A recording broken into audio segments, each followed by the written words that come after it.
Buenos días, equipo, bienvenidos a la sección de En Forma en Casa, Aprendemos en Casa. Como ya sabéis, estrenamos esta sección la semana pasada y tuvo bastante éxito, creo, por vuestros comentarios.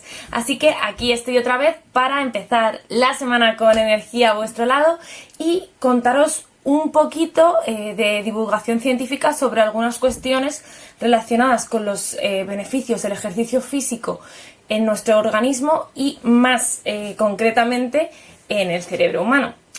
Ya sabéis que a mí este tema me encanta y bueno, pues voy a ir variando, aunque en general de momento vamos a centrarnos en ejercicio y cerebro, vamos a ir variando los temas. La semana pasada hablamos del efecto neuroprotector del ejercicio físico, es decir, de cómo puede usarse como terapia para ayudar a paliar los efectos del deterioro cognitivo leve o de enfermedades como demencias y específicamente el Alzheimer.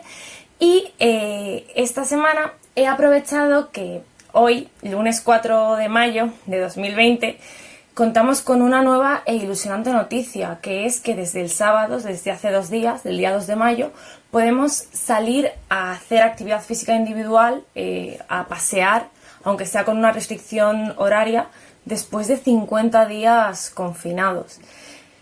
¿Qué pasa? ¿Cómo influye esto no solo a nuestro organismo, sino a nuestro cerebro, ¿no? Vamos a centrarnos en este taller en la relación entre ejercicio o actividad física y el estado de ánimo.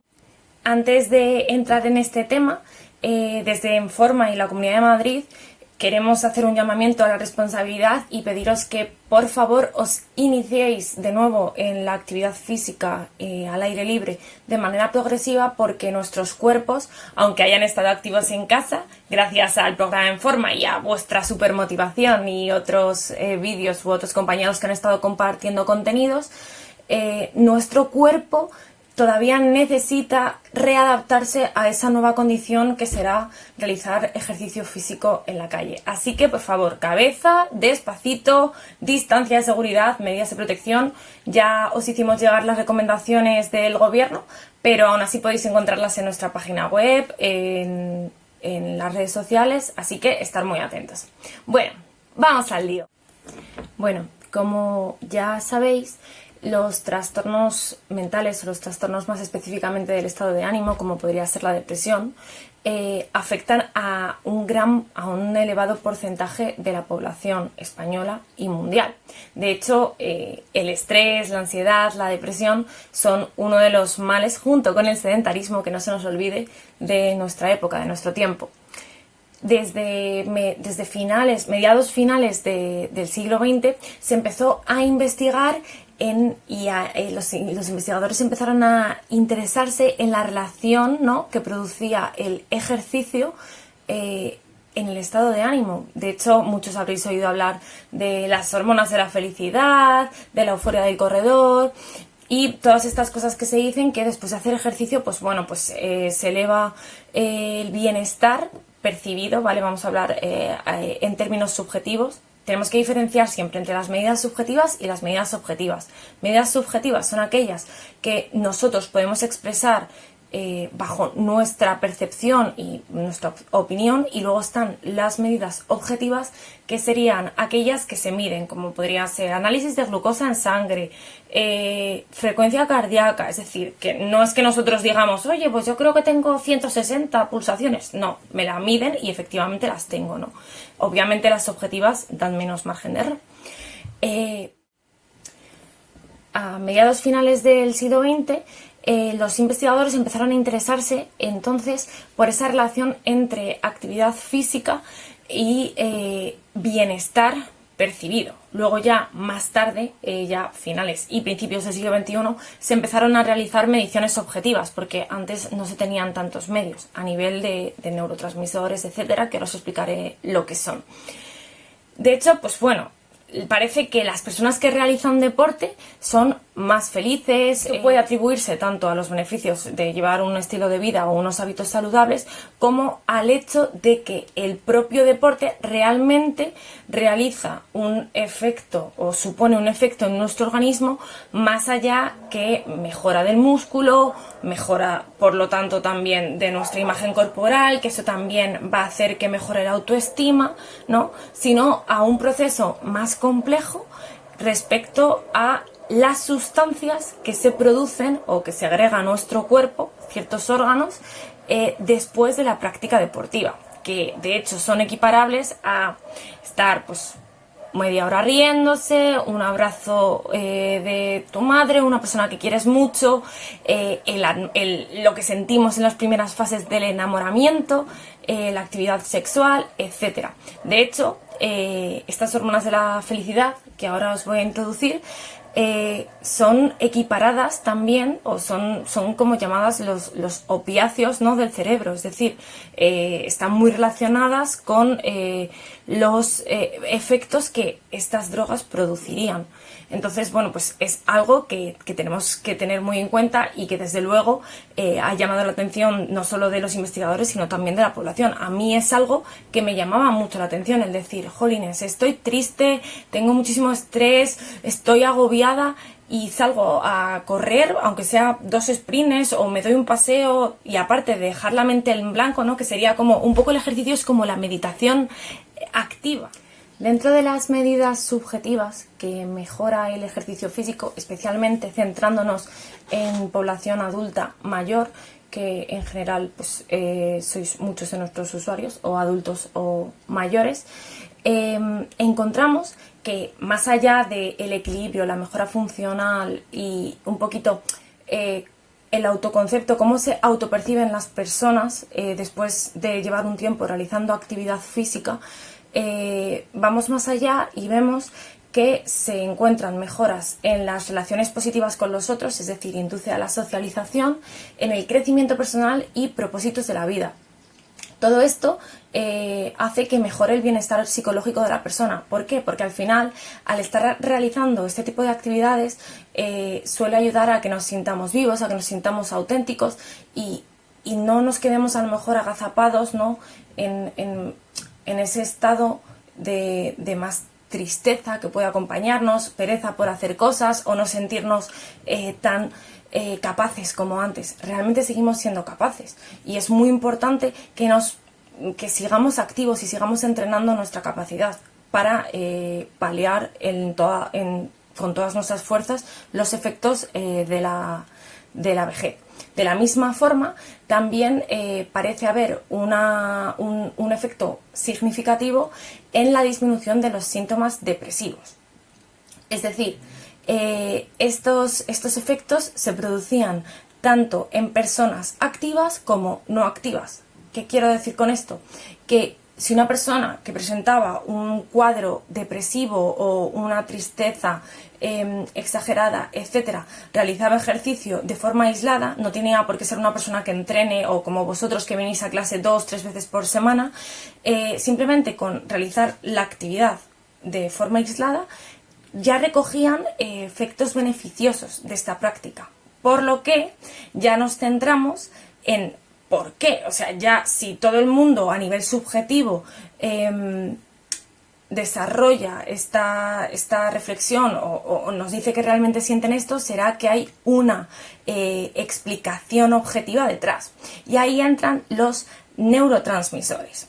¿Qué son los neurotransmisores? Son un tipo de sustancias, específicamente hormonas, que realmente tienen distintas funciones y distintas composiciones. Obviamente no vamos a entrar ahí porque es algo muy complejo y que yo misma desconozco, pero bueno, con que sepáis que son biomoléculas que son necesarias para que transportemos la distinta información que percibimos y también sobre nuestras conductas, lo que sentimos, etcétera. Vale, hoy específicamente os voy a hablar de 3 neurotransmisores en concreto: la serotonina, la dopamina y las endorfinas, que están más específicamente relacionadas con los efectos de la actividad física. Es imprescindible que los neurotransmisores funcionen de manera adecuada para que el cuerpo y la mente estén equilibrados. ¿Qué quiere decir esto?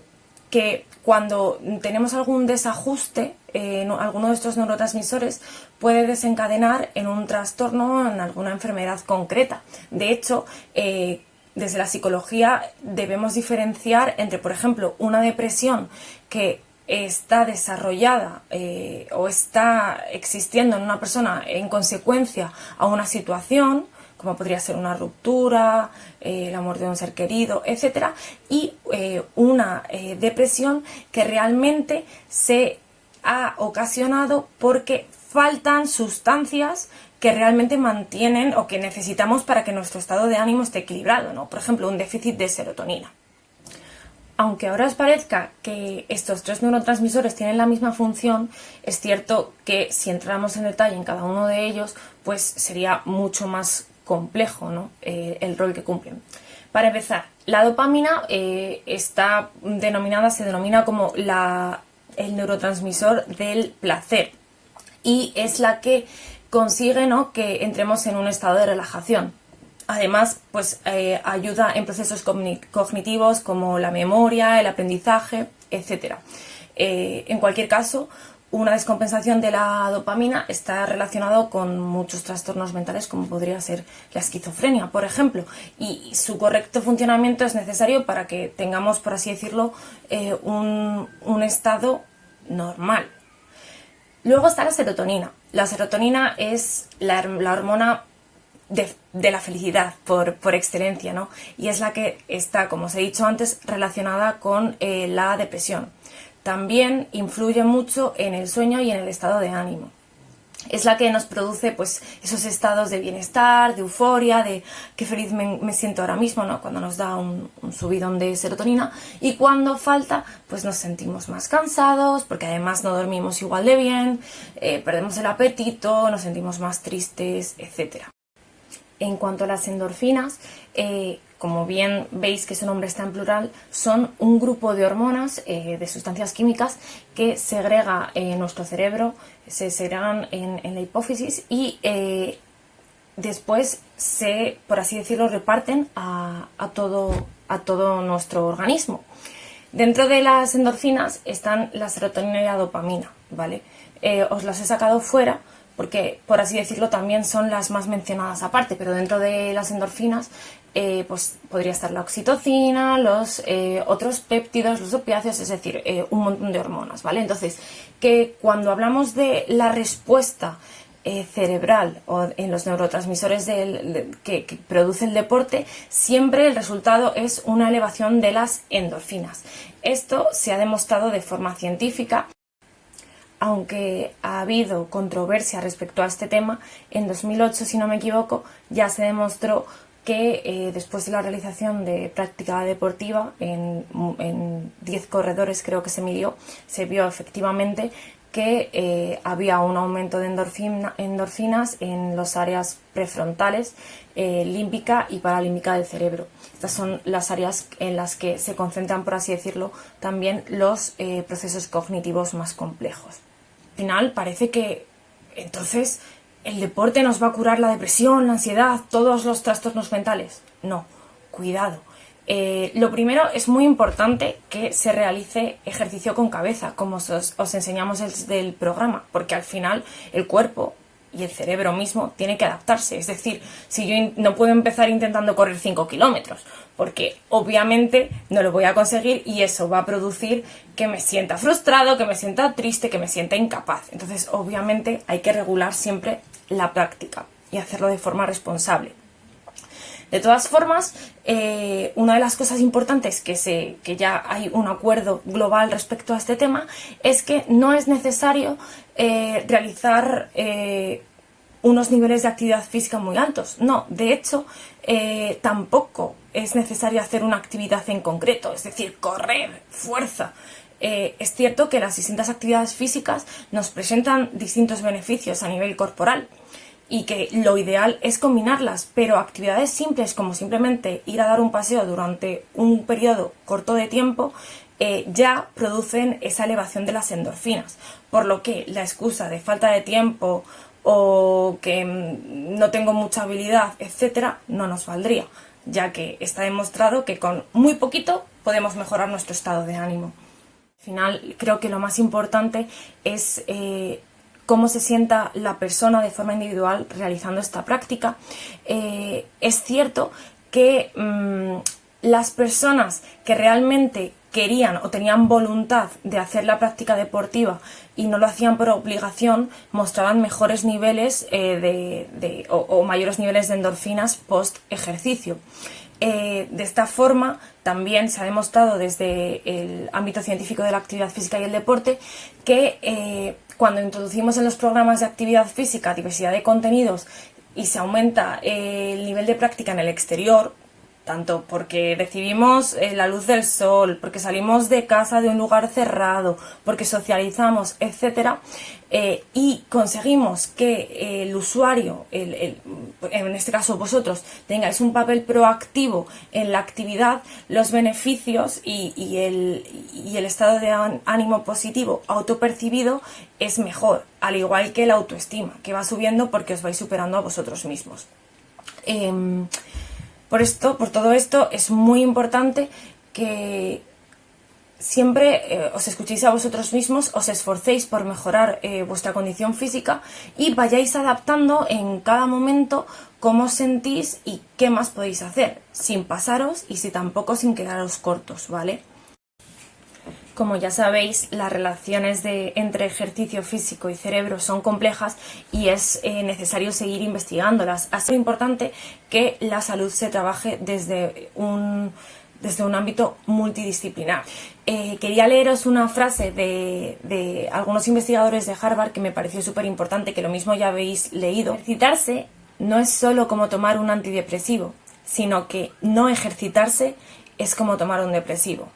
Por lo que ya sabéis que hay que mantenerse activos físicamente, mentalmente y luchar y esforzarnos cada día también por ser un poco más sanos, más felices y seguir mejorando nuestra calidad de vida. Nos vemos la semana que viene. Disfrutad de las clases de esta semana, disfrutad de los paseitos al sol con cabeza y mucho ánimo, que ya va quedando menos. Besitos.